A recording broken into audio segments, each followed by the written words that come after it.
Call to order, committee of the whole, and Jim, the council, pledge allegiance to the flag to the republic and one nation.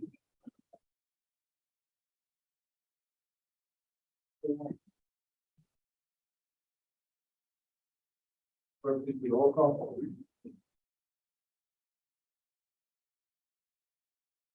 Alderman Krebs. Here. Alderman Fairwell. Here. Alderman Rita. Alderman D. Alderman Carr. Here. Alderman Roll. Here. 4 here, Your Honor. Okay. I'm gonna jump down to fire department, item D, under mayor's report. Ordinance 20-023. An ordinance for the city of Blue. Jumping to a lower part of the agenda first. We'll come back. Ordinance 2023 ordinance with the city of Blue Island, County, Illinois, authorizing a collective bargaining agreement by and between the city of Blue Island Firefighter Association, IAFF, local 3547.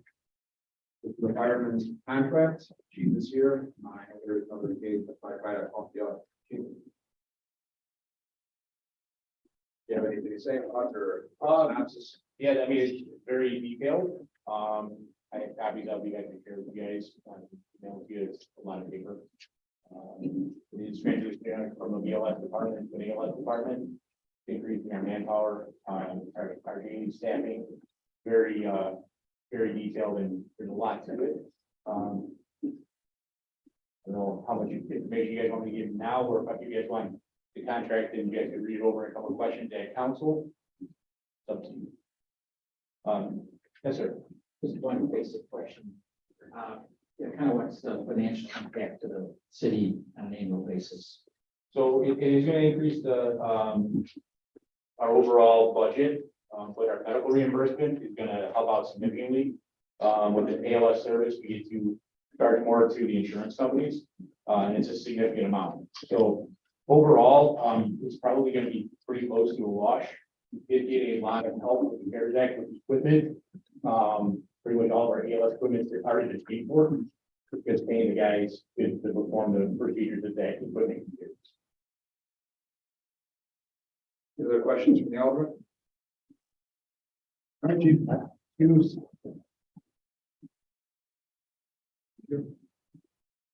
Back up number 4, presentation of journal proceedings.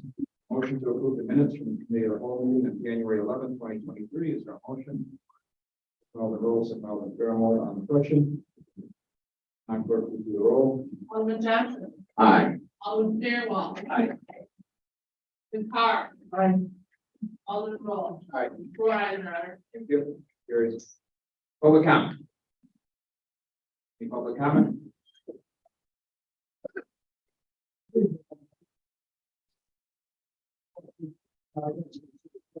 I put an old agenda there.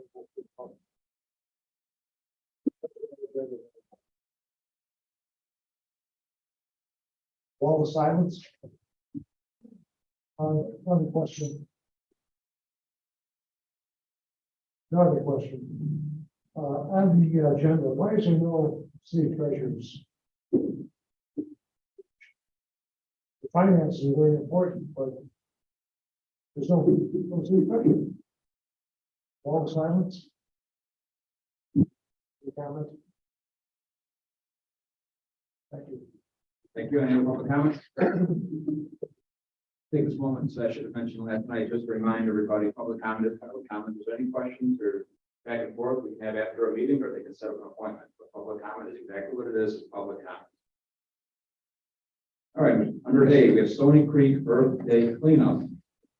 So this came to my office a few months back from the Alsip Mayor, John Ryan, highly recommending a nonprofit organization. I believe they're in attendance. They would like to clean up the entire route of Stony Creek, the actual creek bed and Burfield from roughly, if you want to come to the podium, we'll talk about it now if you don't mind.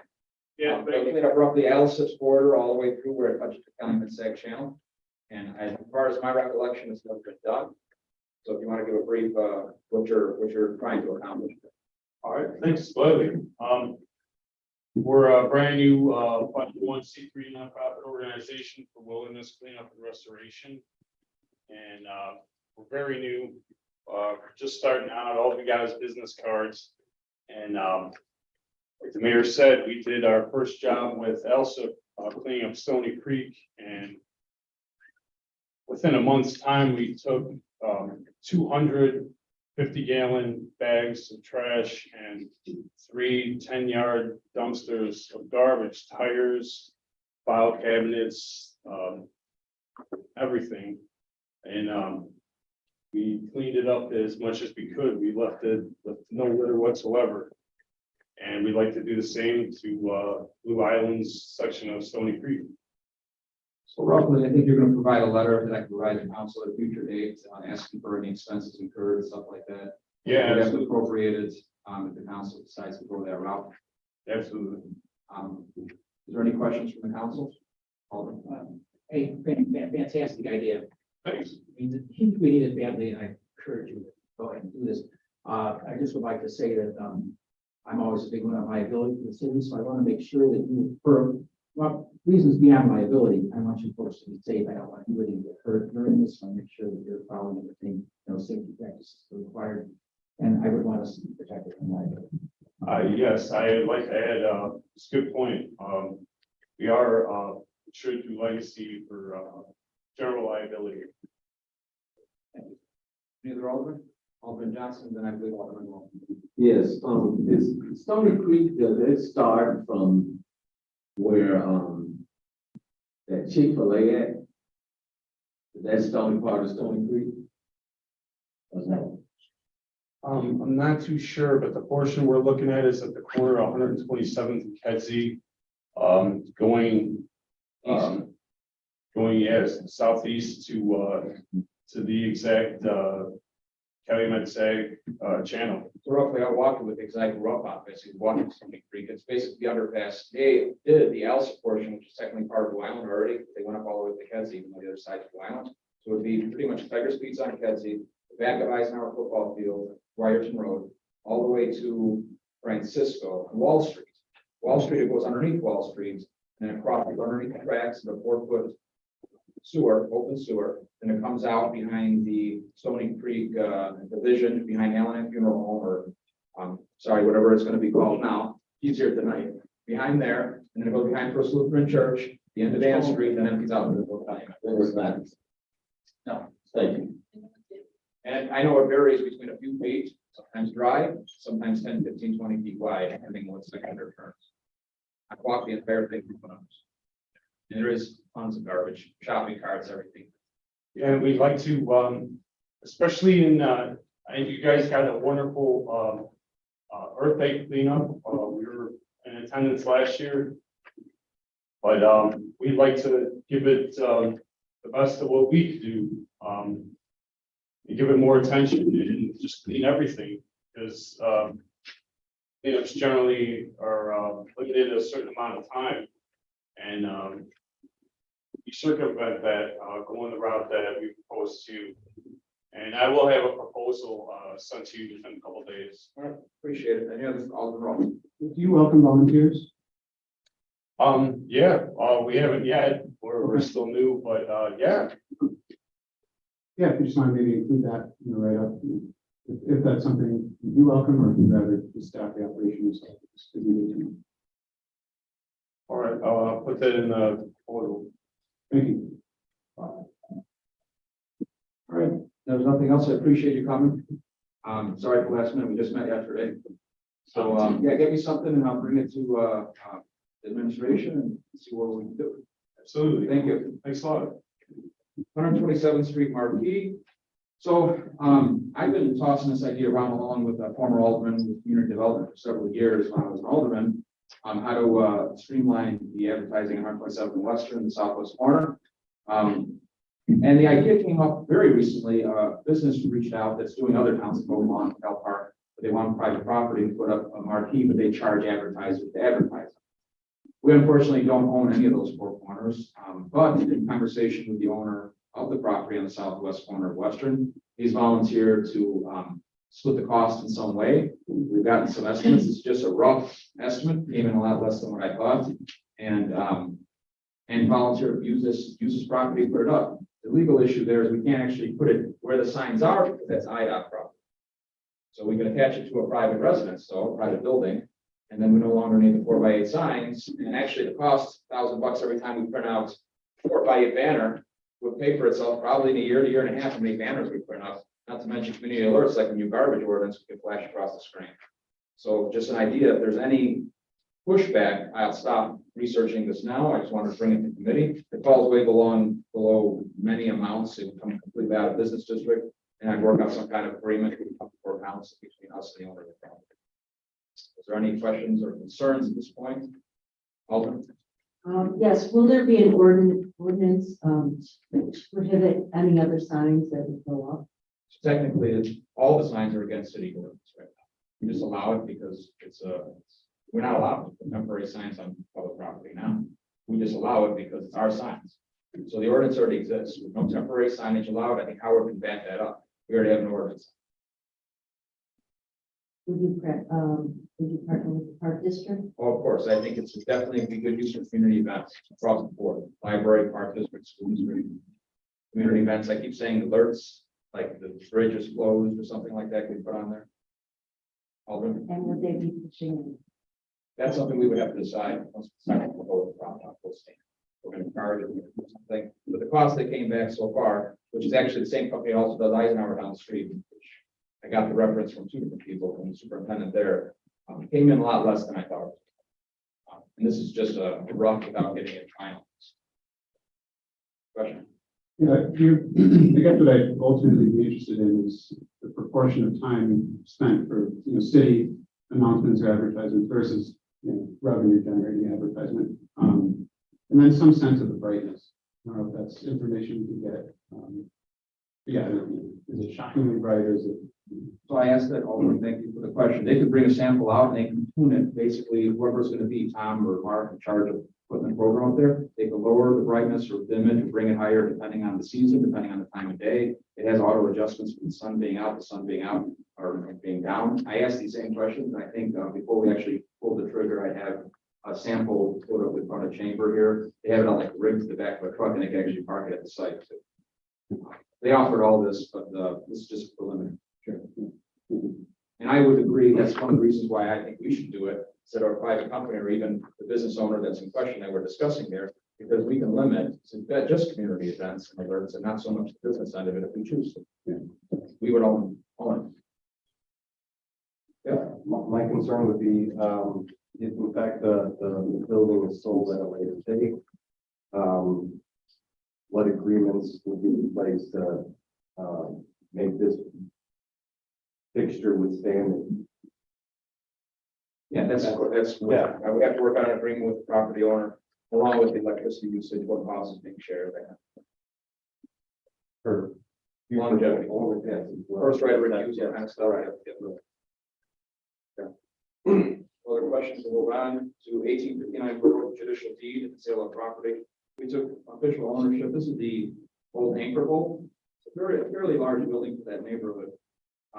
And I don't want the city to sit on it too long because it's been vacant for so long as it is and the liability as it is. And for breaking into it over the last year and a half that I've been there. So I'm putting out there, I think we need a real estate agent listed. We already had an agreement done with another agent for the bank on Gregory that we put on hold because the bank is actually interested in we're talking, negotiating with. But I want to bring it back here. We want to just go to the same realtor the council decided before, or give any suggestions, but I think we need to list it. So we're not sitting on it for years and years and years. Like, it's already been empty probably for at least 8 years, I would guess. No, it's completely gutted.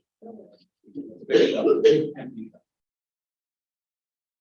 If there's no objections, we can contact the same real estate agent we had contacted previously for the other commercial property we took ownership.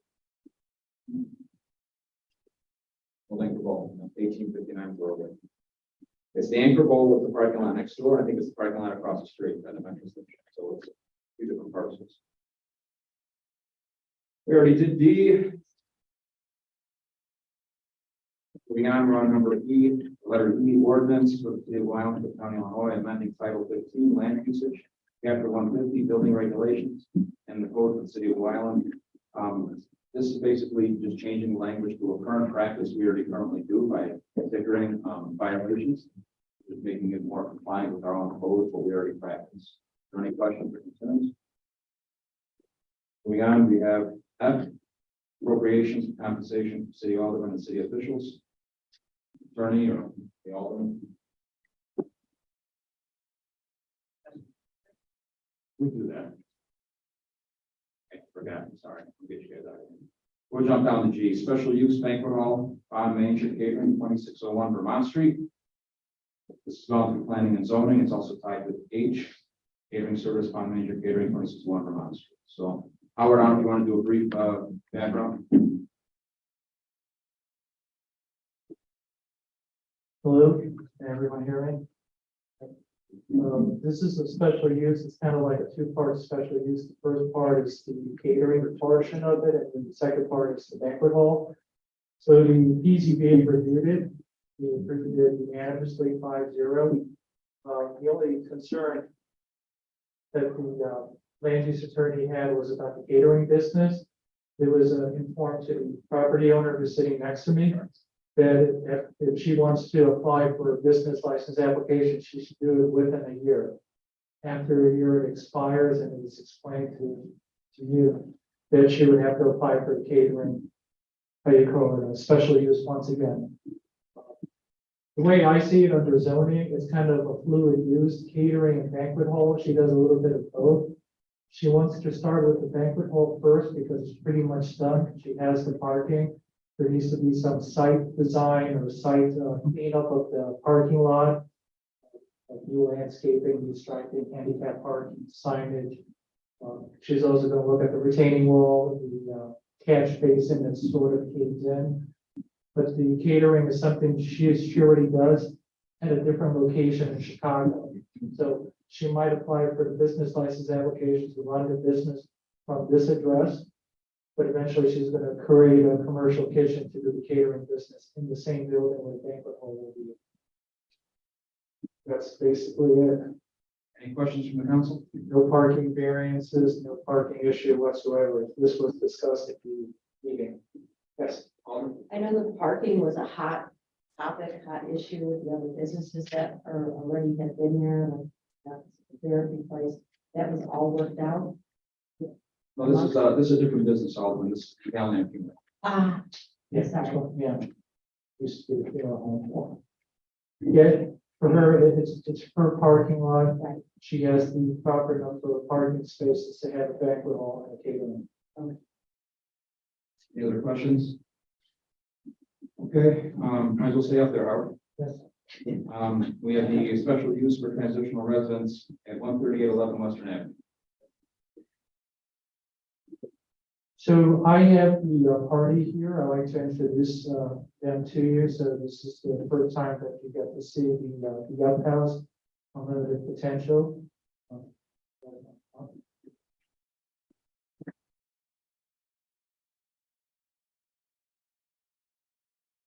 Well, I'll start with Tangela Thornton. She's the person. Good evening. My name is Tangela Thornton, and I am the Executive Director of Unlimited Potential, the organization that we affectionately call the Up House. And we are a transitional living facility dedicated to girls 18 to 23 who've aged out of the foster care system. And we are the only organization in Illinois who caters to that population. Because once a young person reaches 18, they're considered emancipated. And if they don't find a place for them to go, then they send them to the shelter system. So we are that program, that bridge program, to bridge them from going from a foster care situation to not being homeless. So we provide vocational and educational services for them for 24 months to help them transition so that when they leave our facility that they're able to function and become contributing members of society. And I'm going to look forward to my COO, Bishop Kenneth Franklin. Good evening. Thank you for this opportunity to address this August body. We're very excited to come to the city of Blue Island and become one of your partners. And hopefully, help you to continue the great job that you're already doing. These girls are near and dear to our heart. Many of them, if they are not gainfully employed, if they are not in school, of course, they kicked out into the streets. The homeless population increased something like 27%. Many of these girls are already estranged from their families if they ever had contact with them. And of course, human sex trafficking seems to be a large order of the day for those girls. And they're seeking just to get a morsel of bread to put in their mouth. They have nowhere to go. They have no training or education. And so this is a group that not many are looking to serve. And I believe we can make a difference in helping these girls bridge the gap and become an asset to society. So thank you so much. I'm Bishop Kent Franklin, and I approve this message. Alderman? Any questions? Alderman Johnson? Yeah, how you doing? My name is Dexter Johnson, Pleasure to meet you, sir. and I am the first ward alderman where you're at. Right, and I want to know if you have like any security or any things of that nature that's going to be at your facility. Yes, sir. 24-hour security at the facility. Thank you. Yes, sir. Are you currently providing services at another location? We're providing in the city, on Drexel Boulevard. That's still operating? No, it's not. This is sort of a relocation then? Yes. And I don't know much about what you're doing. Is there any kind of state licensing or how are you regulated at this point? So the Department of Children and Family Services. When they turn 18, they are emancipated, but the state still has a legal responsibility to that young person until they're 21. But they will continue that responsibility if you have them in school or in a vocational program. So they can, that's my final question, and how are you funded? From the Department of Children and Family Services. Alderman Carr, call the roll. So where are these girls coming from? Were they in foster homes previously? Yes. And then they turn 18 and they're removed from their foster home? Well, most of them, they're either in foster homes or they're in group homes. So when they turn 18, then they're legally on their 18th birthday. They can no longer stay in those facilities. So they have to find another place for them to go. They were housing them in jails because they just had nowhere for them to go. So if you can't find a shelter system for them, then they were contracting with some jails and they were providing some space for them there. So we are the only program that's open that will take a young person aged out of the foster care system. So hopefully there'll be more, but we're the first. Thank you both for coming out tonight. How many girls are currently under your care? Or would be at this facility? 80. Okay. And for the vocational services you offer, can you speak to that a bit, or would you be open to partnering? Sure, yeah, of course. We have our director of education, which is Dr. Roller. Dr. Roller. Let's move in town today. To be with us, where you come from today? I came from Springfield, Missouri, so we work with global education, but yeah, with partners, definitely. And also just to make sure that they have, some of the girls coming through the system need things like emotional support, mental stability, things like that. And just really looking at things from courses all the way through degrees. The Department of Family Services will pay up to a 4-year degree, but just really looking at the learning path of each woman and each girl. Thank you. My question is, why only the female demographic and not the male as well? Well, I don't think I'll let her answer first since she's female. That is a very good question. And my COO, we go back and forth with this all the time. I have experience dealing with both sexes. But I just have an affinity, and I know because I am female, but I have an affinity for helping young women, and we understand that the young men need help too. However, I don't want a whole facility of little uphouse babies coming, so I don't think it's a good idea to have the young men on the campus with the young women. So we are looking for another facility to facilitate the young men, and then Bishop Franklin is going to facilitate that facility. And then the truth is, this is a small Band-Aid on a much larger crisis. And I just believe that this is a start. And this will be one that will be a prototype. And we can also include the young men as well. I have a question. So you purchased the property, correct? Yes, So that's completed, sales completed. yes. What about building code, fire department's gone through there, is that still happening? All that stuff? It's still happening now in the process. So what this group is doing right now, is they're complying with the intent to sell requirements. Basically, most of these rooms that I speak in my staff report, they're already existing. There's no new construction. They're either removing old furniture, which they already did, painting, cleaning, refurbishing, buying new furniture. These rooms are either singular or multi. There might be 2 or 3 people. Just keep in mind, under the Dunleavy's group, they were housing close to 250 people. And the original application that they went in front of the PZBA on February 2nd, it was between 75 to 100 women. And it was part of the findings of fact that everyone here has.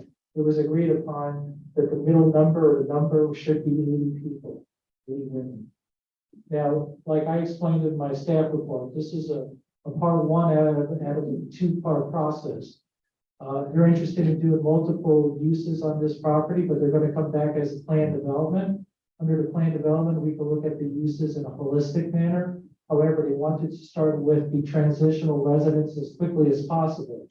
Hence the reason why we have a special use going in front of your entity, your board. I can answer further questions. Any other questions? Not really so much of a question, but just a statement. I think your concept is great, and I give you a lot of support, especially what you want to do. But B, I was chairman of their plan commission long ago when your facility started a long and very unfortunate road of disaster. And it was paved with good intentions. So I know that we have a very good staff, and I know that they will make sure that, everything is done correctly, and I will count on you to do the same, and I will be watching. And it's very important that this be done right, not only for our town, but for your residents. So again, I want to encourage you, but do want to caution you that we have a little bit of a bad history over there, and it makes it a little sensitive. Yeah, we've had that history since we purchased. So we understand exactly what you're saying. And so a lot of the things we would have done sooner, but we had to clean up a lot of mess before we can get on with what we're doing. When we inherited the property, it was 141 individuals left on that property. And Mr. Dunley, he took their money and he abandoned the property, and he abandoned them with nowhere to go. So we had to spend the first month or 2 cleaning up that mess and finding a place for 121 men and women to go, which is what we've been doing. And not only that, the bad history, I was personally threatened by Mrs. Donovan. Called out my name, racial slurs, and he commanded and demanded that I hit him. And of course, it's been an ugly battle, as you all can imagine. But I'm sure you are also glad that we were able to have him evicted, along with affordable, and all of that debris, rubbish, vehicles that are not running, all of the garbage, just the smell, over 185 chickens that are in a freezer that's not operable, maggots and all of the rodents that are no longer there. So you're absolutely right, but that has absolutely nothing to do with us. I'm not John Dunleavy, don't want to be, and never will be. This is a whole new regime. And hopefully we can make you guys proud. So thank you for the opportunity. Thank you. One more question, Alderman Johnson. This is not a question. If you guys need any help or anything, feel free to reach out to me. I don't have a card on me, but you can look on the website, name and personal phone numbers. Thank you, sir. I appreciate that. You're welcome. Howard? Yeah, I'd like just to say a couple more words. So, when Bishop Franklin and Tangela Thornton came to the city to do this special use, I went out there, this was like 3 hours. Yes. I took photos of all the buildings, and he is correct. I was seeing how they were removing stuff. They had several dumpsters in the parking lot. There were container trailers that were still in the parking lot when I was there in November. When I went back in December to take more photos of the entire site, outside, the parking areas and stuff like that, those trailers were gone. So he is correct. He is cleaning up the site. He's removing things. He also applied for a roof building permit to redo the roof over the banquet facility that they would like to use as part of the planned development. So they are investing in the property. Bishop Franklin would also like to declare the older building right there, what used to be Mother of Sorrows, as a historical property. So he's looking at historic preservation, maintaining the exterior facade of the building, especially the boarding house and probably the old convent. Right. So these are things that we are discussing internally. So in the plan development, goes to your question, Alderman Dexter Johnson, security, he wants to do like a replica wrought iron fence around the property. However, currently in the R1 zone, we don't allow for fences in the front yard. Hence the reason the plan development will review this process. He also wants to do like a unified or master sign plan. He wants to advertise on the property. And he also wants to propose different uses, which is going to come in a second application. So some of the uses are banquet hall facility to help maintain the property in an economic manner, a teaching facility or a training center. He would also like to expand his headquarters of his religious institution, and also provide the gym area as a community center for the public. So the uses, again, like the prior application, they're all kind of intertwined.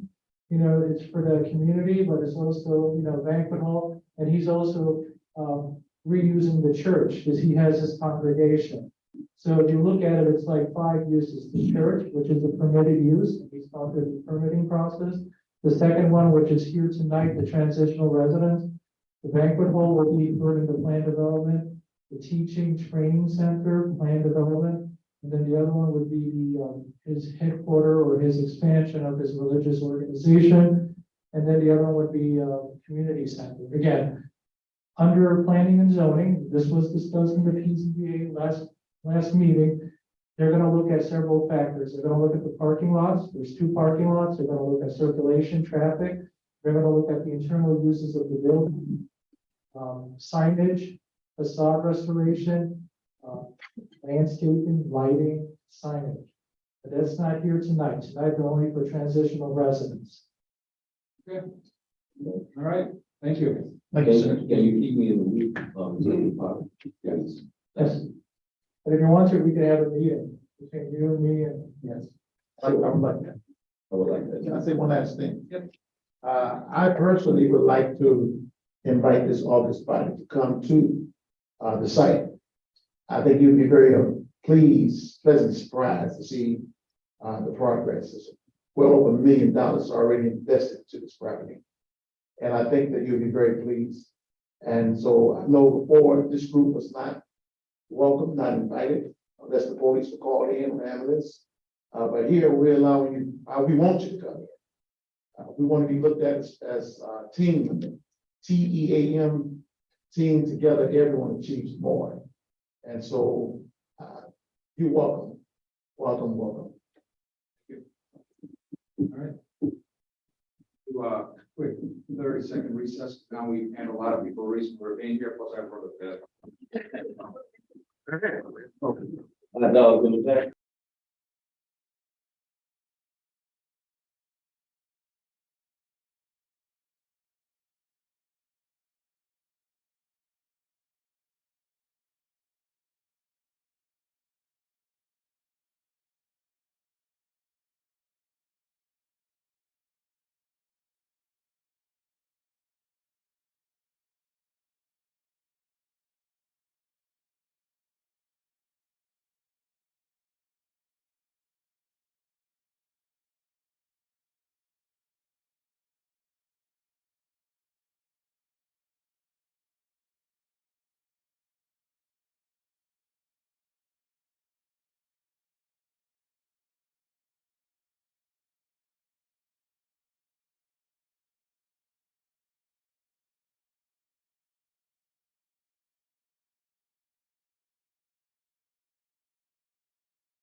No, I mean, we need to run a longer cable. I can tell. Yeah, we can leave it on that. That title. Yeah. Great to see you.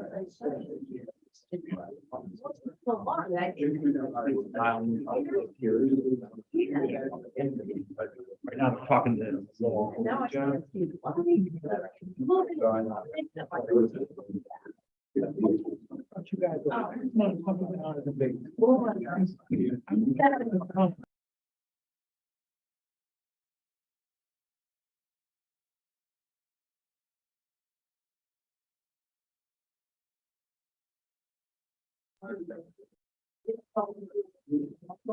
All right, whenever you call the meeting, you guys want to stick around, you can, otherwise it's your chance. All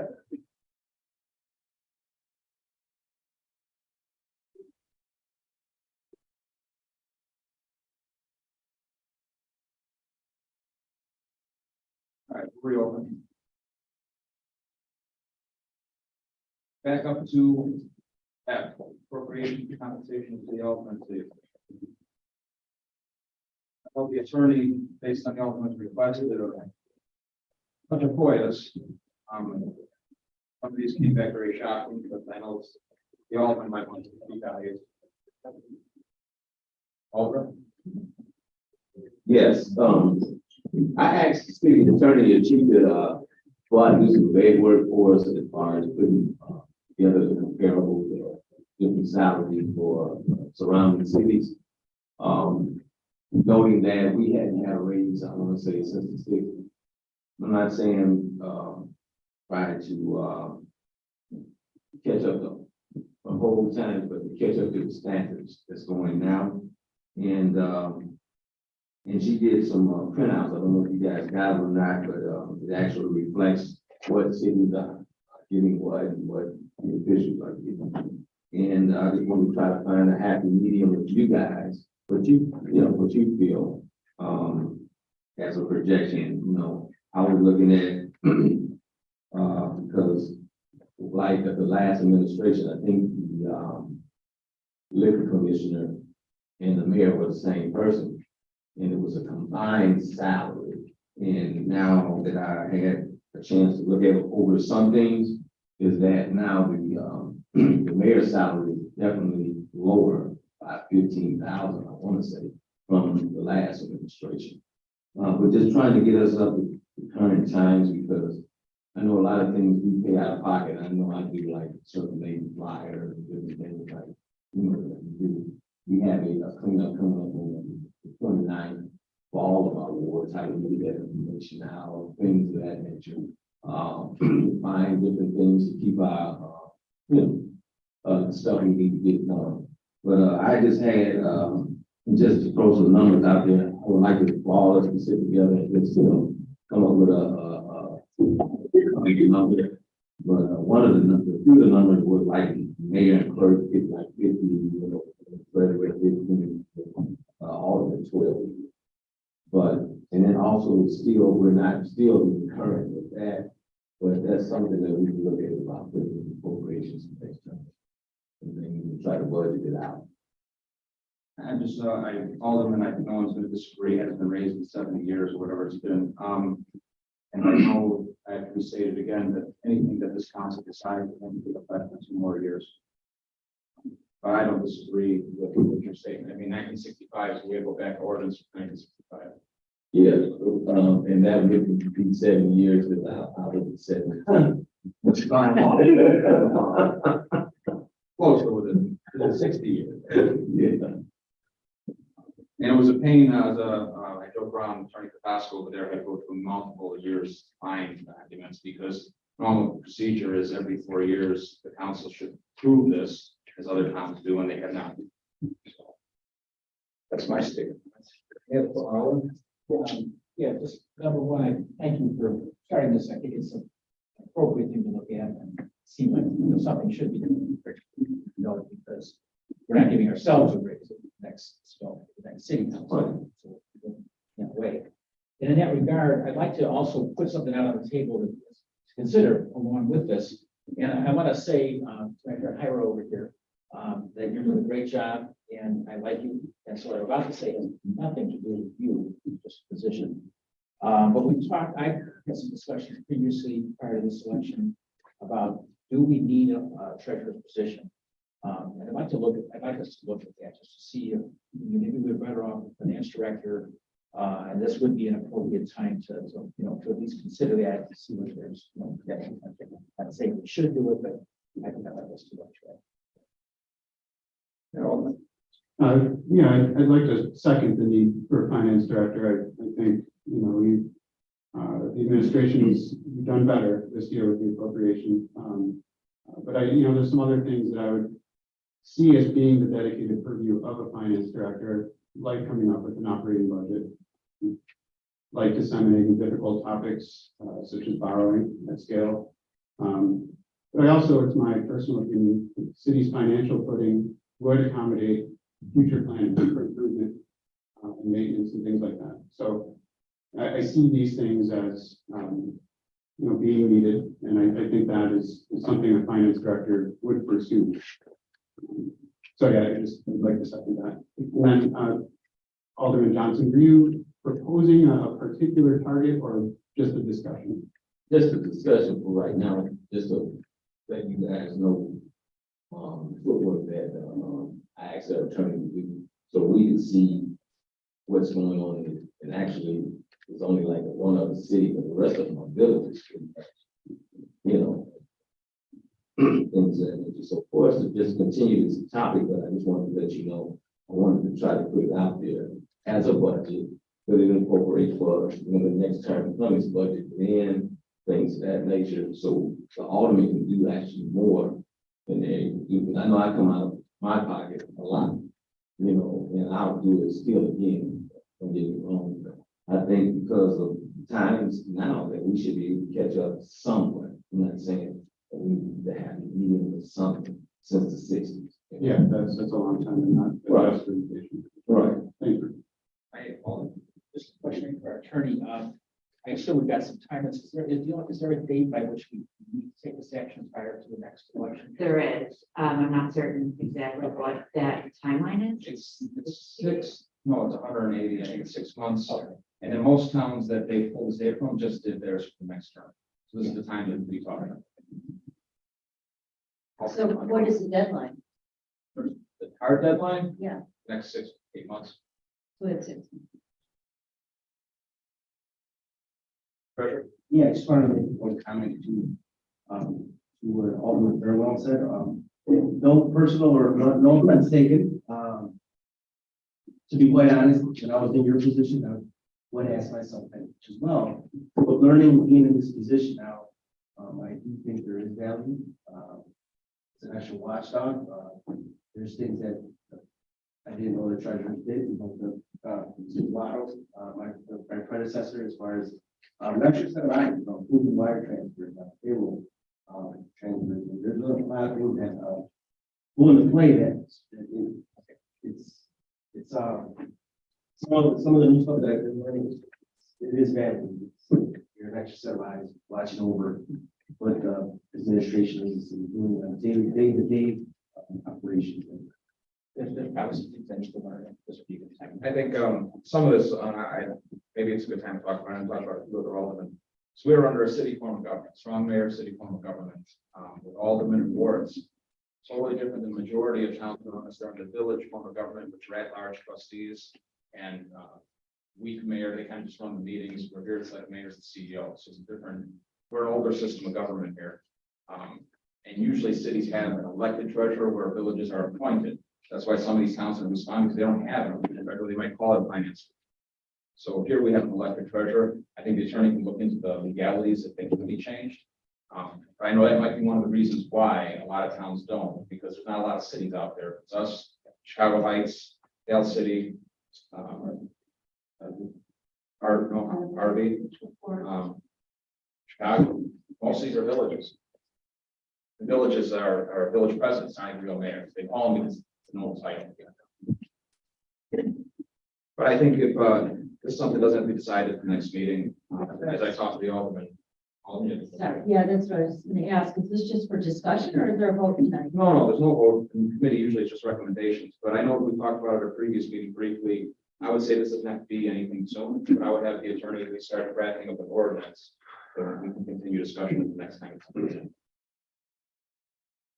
Alderman? Yeah, just to facilitate that, in addition to the, I guess, the sort of legal considerations, I'm sure there's legally mandated, duties that the treasurer has as well. But then, also, I think it'd probably be good for all of us to understand, Ira, what you do day to day, so we have an understanding of what we'd be asked to change. Yeah, rather than to just prepare that before you start. Alderman? Yes, Mayor, I just want to know if I can please. Yes. All right. Thank you.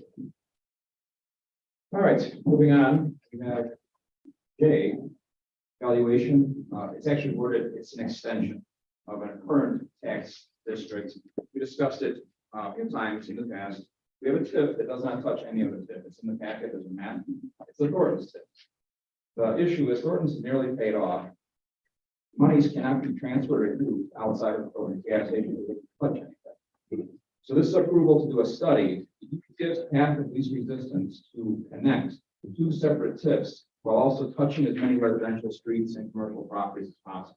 This is what they're going to try to do or come back with data for. The other route was to go up in cents, which includes more residential and touches less streets. And as we all know how TIFs work, you need to touch a street to be able to use the money for the street. So this was their first thing. They're going to try to do this. So it would have to go through council, it has to be appropriated. But I'll tell you, the clock's ticking, and actually we should have done this last year, except again, new administration. Once you approve it, even after this is done, we're still months away from even doing this. It takes 2 cycles of tax year to be effective. So there is going to be several years overlap for that slot box. We can't use that revenue. So time out of the essence for this scenario because it's taken a while to get to this point. But this is a problem we've known about since the previous mayor was here. This is something they wanted to do and it just fell off to the wayside because there's the TIF 4, TIF 6 don't touch the other TIFs. This would cause all 3 to touch. Yes. I just, why is Western yellow? What's the significance? They just labeled it at the bottom, different color. Western Avenue parcels, right? Then you have the existing TIF 4. Once they're in TIF, yes. Yeah. And how a TIF generally works, it doesn't change any of the tax money being received. If a new development is built, let's say on 123rd and Western, something's built, a bank or something. That new revenue that doesn't exist prior to the TIF then be diverted. Just to confirm, so you're saying that it would then touch TIF 4 and TIF 5? It's touch TIF 4 and TIF 6. Okay. TIF 4 is purple, TIF 6 is blue. TIF 4, even though it looks huge, it only generates about 30,000 a year because it's mostly owned by city. It's 80 acres of city land. And hopefully soon will be developed. It's on the wish list. We've met with some developers. We're still getting some title cleanups on the legal end, but that hopefully couldn't be a generating TIF very soon. Thornton's TIF is generating a couple $100,000 a year. Of course, we can't use it outside of that TIF, which is just a gas station. So I do garbage. Yes, yeah, more garbage. Any other questions? It's next on the agenda. Connectivity options, City of Lyon wide area network connectivity options. We're discussing this. You got information on what's going on item K. Where's Connectivity. Oh. Yeah. Please. Yeah, I don't have a ton of to be honest.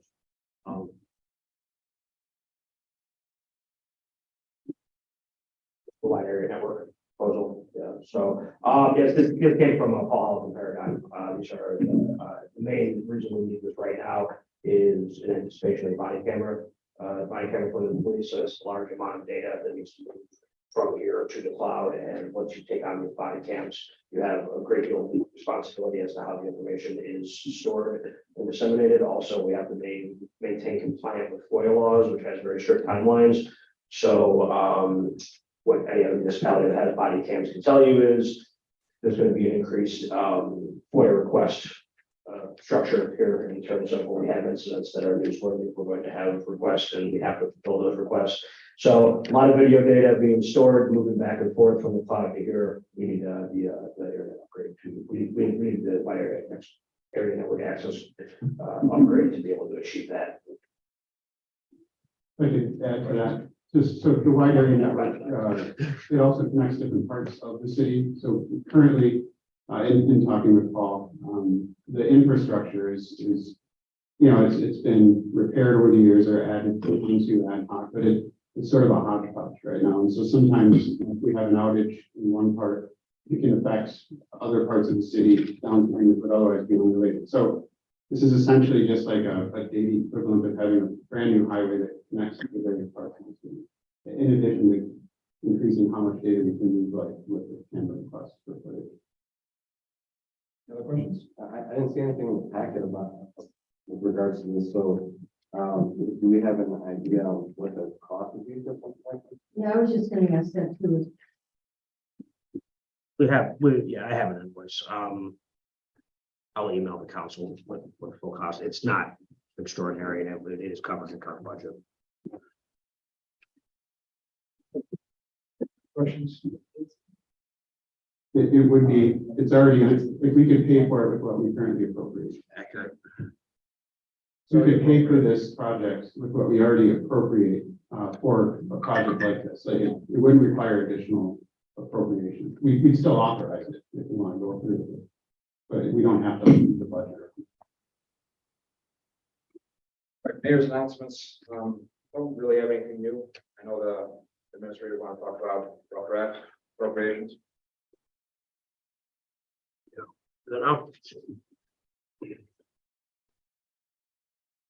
Okay, a couple quick things in terms of what you got handed here today by me. So there's 3 handouts that I provided here today. 2 have to do with budget and finance, but the first is just a supplemental document to what Chief Haywood brought up about ALS, which will dovetail into our budget discussion. But just as a brief overview of what, we talked about kind of what ALS is versus BLS, advanced versus basic ambulance services.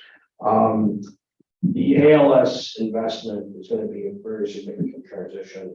So I know the CBA agreement with our firefighters unions here today. I think a couple of our firefighter union representatives are here today. Just real quick aside, on behalf of the administration, I just want to say thank you to the firefighters union. We had these guys and us and Aaron were around the table for several meetings. We had a long and complicated negotiation because of what's in these documents here and what's coming up. But it was a good and professional and productive negotiation through the whole process. So on behalf of the administration, I want to say thanks to the firefighters on what they do, but for working with us through this process. It was a good negotiation, a lot of arm wrestling, and there was a lot of complicated stuff within there on top of the normal things that come with a union contract. But we believe set the stage to make what is almost certainly the largest investment in Blue Island's fire department and ambulance paramedic service since its inception. The front page of this is just a timeline, what's been done so far, kind of where we're at, which we're very much in the middle and front end of that. Second page just kind of outlines what we see as the benefits of this, which we have talked about. The benefits, not primary benefits, of what it means to the health and safety of the residents, but then also what it means to the operations of the city. So go ahead and review that. And then Chief Haywood has provided some very detailed information, the difference between ALS and BLS. So I'd let you read through that at your own leisure. But if you have questions about exactly what it is we're doing and why we're doing it, a lot of it will be answered in this document. That will represent, like I said, a large portion of what is set to be a very sizable increase in our investment in our fire department. But we will also see revenue increases that are going to match that, to say nothing of the life-saving services that it offers. And with no emergency room in town, I think that becomes even more important. So, are there any other questions in terms of ALS from an administrative standpoint? I apologize. I was late and I guess I missed the beginning part of this. The attorney just informed me, but I just wanted to confirm that I thought I read that there is a 3-year commitment if we send them to the ALS for training and et cetera, that there's a 3-year commitment to Blue Island, otherwise they have to pay it back. Is that correct? Did I read that correctly? Yeah, there is a commitment. There is a commitment, I don't know the exact. So there was an old MOU that we had in a previous contract. Now if we do send somebody, we don't need to send any more people to school. We should have enough people coming on board through attrition and through the Silver Spanner program to where we should be able to staff 2 ambulances without any issues. We do have an option for the gentleman to go to school. And if they don't pass or fail, we actually reimburse 50%. I saw that, Yeah, so but I was just wondering what the commitment are. the 3 years, I'm not too sure. I think it was if we have to send someone, but we don't need school, Yeah, right now, we don't think we need to, but we do need to have the option to do it. Okay, Can I explain it? yes, Okay. thank you. Lot of the ALS discussion we were doing quietly behind the scenes, knowing that we were gonna end up here anyway. So through the works of our administration and the chief, a lot of the groundwork's already been laid, so hopefully this is a smooth transition and we can implement it faster than we originally talked about. Alvin. And again, I'm not a firefighter, so I did notice battalion chief was inserted in many paragraphs. I think lieutenant and battalion chief. What is the importance of that? So the importance of that is it's an issue outside of the ALS. You know, we have kind of a unique situation with usually departments coming in town. Some of them don't have the same level of professionalism as us, and they're essentially don't have the experience that our guys do, but they might come in and outrank our guys. So essentially, it's going to take our guys and put them in control of our town. Oh, okay. Does that make sense? Yes, So instead of having some individual coming from right out of the academy with a high rank because they can't, you know, retain people just like we struggle, they might have a captain that's in charge of our lieutenants that have been here for 20, 25 years. okay, So essentially, it's just making more the fire ground safer for our guys. okay, that makes sense. Thank you. Any other questions? 3 years. Tom, you gotta finish up or? Yeah, so that's ALS, the second document. The other 3 documents you have are all in relation to city finances and budget. So just to walk through these real quick. So the first one here, which I would point to you is Mark's top and largest as draft. For a reason, this is not a completed product by any means, so please do not look at it as such. But since, you know, we are in a committee of the whole process and structure, this is, you know, rather than us giving you just handing you the final product and saying, here's what we came up with, this is a snapshot of where we are.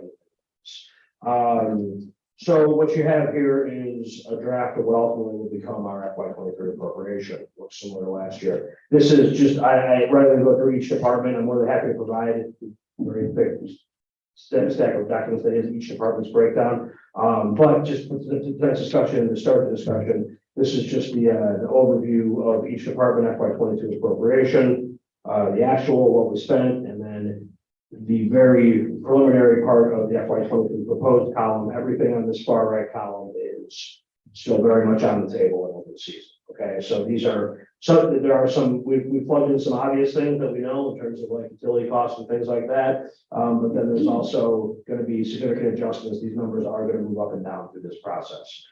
Some of it's carryover that needs to be looked at again. There's a specific salary number carryover where, you know, last year with a little less certainty about who we were going to hire and to where, et cetera, we left some cushion in there. We can probably haircut some of that back now. Now that we have a little bit better idea where our staffing is. Same with other things like vehicles, things like that, where we prepared for things. Now we got to take a realistic look at what we're going to be able to purchase. So there's a lot within there, but you can get a little bit of sense of what we've done historically over the past year and the very, again, preliminary snapshot of what we're looking to do moving forward. I would point out just for some final actuarial numbers that the city overall total city funds, which is Unfortunately, the top line of the last page, it cuts kind of weird there. But that's revenues over expense for the year. And we did, just about 5.5 million revenues over expense. So overall, relatively financially healthy picture. We start this year with a better cash position than we started last year. So the finances of the city are healthy, but we've done a lot over the past year, more than probably has been done the previous 3 or 4 years. And ALS and some other things we're preparing to go. Right, A lot of so, background noise, like ALS, most people won't appreciate it till their life is saved. right. Yeah, absolutely. Well, when it's a 28-minute ride to the ambulance and you're the one having chest pains, I know I would like to know that paramedic is trained in advanced life-saving services and has advanced life-saving medicines and equipment ready. So, and as I learned a lot on this job, as Chief Haywood, I was discussing earlier, he pointed out, hospitals and emergency rooms haven't really recovered from COVID. From a staffing standpoint, from an overcrowding standpoint, that's still a story. You don't hear about as much in the news, but it's still very real. The paramedics can tell you it's real because they will have up to hour turnaround times from the time you get a patient to the hospital to where they're in a bed in the care of a doctor, right? So that time frame, they're still in your care, right? So the more services and the more abilities that our ambulances have in this regard, the more likely you're going to be safe through the whole process of this emergency, right? So just the nature of the business and bureaucracy of hospitals does give us reason to make this significant investment. And you will see within the fire department, FY 22 accrual, FY 22 actual comes in pretty close. And then that is going to be very clearly the largest percentage jump in spending that we're going to propose this year. Okay, so there's some other varied pieces, but that's going to be by far what account for the biggest increase in spending. Hence the very deliberate and very detailed explanation of what we're doing and why. Right, and also the increased revenues we expect to take from that. So we offer this so that you look through it, so that you have questions. Myself, Alderman Roll, as the finance liaison, is very hands-on involved in this, and we are going to be similar to last year, doing some crafting and modeling on the finalized data, so that we can make it very presentable and have a tool that we can study not only this year compared to last year, but compared to the last 5 years, and have the information that you all need to make educated decisions. Alderman Farrell had a question. Yeah, and I certainly hear you about this being a draft, so I'm not asking to get down into any specifics, but I am interested in the fact that we had a straight year this year, $5.4 million revenue expense. And then right now, the projected proposed 23 has a swing apparently $10 million either way. And do you think that's really what's going to happen, or is No, but I would remind that if we go back to our discussion last year about appropriation versus budget, which I know is going to dovetail into a different discussion, but just last year we appropriated 11 million more than expected revenues, right? And we had that discussion about this is an appropriation. So we came in under the excess of this year, got a little bit stronger cash position. As it sits right now, this would be approximately 5 million appropriation over expected revenue, a smaller gap than what we kind of came in planning wise last year. That said, my discussions this morning and over the past week with Kasperick and our accounting services, I have a vested interest in getting that gap as small as possible, because that's going to get us closer ultimately to where we want to be with here's our appropriation, and then to the point that you've made several times, Alderman, here's what we can call a realistic budget. But also at the X factor out here, which we have rollover expenses like from grants that have to be used up at Monster time. It's not part of this year's revenues, it's reflected last year, but there's like 15 million or something. I don't know if that's the exact number, but I would say It's a big number. a real good indicator that would be like MFT funds, which we collect and do have a timeline on when they need to be spent. And our debt is supposed to be dedicated towards road services. I think we can all agree we have some needs on road services, right? So that it has different timetables in terms of, so within that, Alderman, this will be a question that this complex considers things like MFT funds, things like TIP funds. Where do we want to, to what degree and where do we want to deploy those, right? And that's going to be a question for this body. And the next two documents came at Alderman Rita's request, but we were a little bit overdue in getting this to you overall in general. So separated the two documents. The first one, the thicker of the two, is the snapshot of the year in whole. This is the detailed breakdown, basically, that's why I'm trying to duplicate it. But when you look at FY 22 pro, FY 22 actual, that's what this is gonna ultimately break down. The percentages and things used, you will look through there and see, a lot of it. Now, if you see anything that looks really like questionable, why is this super high percentage or super low percentage? And it's a high enough dollar number. Some of them are really small accounts where the percentages can be a little, maybe fool you. It'll look like it's a 200% overspend and winds up being a $500 line item and spend $1,000. So that's usually not anything we too much sleep over. And then some of them have some accounting explanation and notes behind them that we'd be more than happy to case by case kind of share with you as you have those questions. And then the second document is where we're at spending this year. Now, on this, percentages aren't going to do you any good. We don't have an appropriation to compare it against. We will, once we pass an appropriation, these numbers will get plugged into that, and we'll begin to produce reports similar to this year-end report. Any other questions? Oh, no. If I could just add on, thank you, City Administrator Warden. So yes, as Tom mentioned, we will, like last year, sort of present this graphically, as we get further along. But if anybody wants a sort of better picture of last year's spending, that is already modeled. So just reach out to me.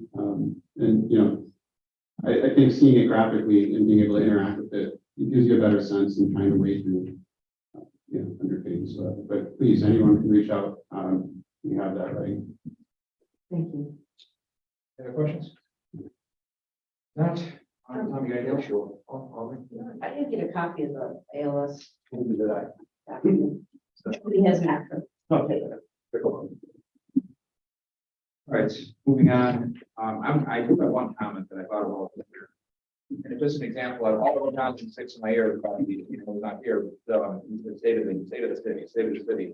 I don't take enough time to reiterate the little details of what's going on. If anybody's driven down Wyerton Road lately, they're tearing down a significant portion of the Lake property. It's been an eyesore for many, many years. That was a collaboration of me personally, along with the building commissioner, very involved in painting our ass. Okay, and they're going to tear down the majority of those lean-tos and dilapidated structures, only for the fact that I shocked them by the thing. So a lot of that stuff happens and it just happens. I hope you guys see it. I mean, today, but a lot of little details get lost in the wind. Robin points out that we'll talk about what we've done in the last year and a half. Compared to the years prior. I'm sorry. Wyerton Road, they're tearing down all those lean-tos. Finally, Yeah. the selling feature they were going to say to be assessed value on space they weren't using anyway. So it was a very hands-on approach. It's all, it's not. One last thing, I do have the English and Spanish two-sided flyers that we discussed last night on the trash. So I have some here. I printed off a couple hundred. And then we can also print out more. So great. The event from last night, Black History event is 2/46 at 3 o'clock at the John D. Reed Recreation Center. Blue Island Library is hosting Tea Saturday on March 3rd. Chamber of Commerce is hosting their awards dinner at 3/18. Hometown Heroes, they're now accepting the application. Hopefully they'll be going up Memorial Day and then down Veterans Day. The Blue Island Public Work District is hosting several Easter events. Please sign up, check it out now because they fill up very quickly. Community cleanup is April 29th.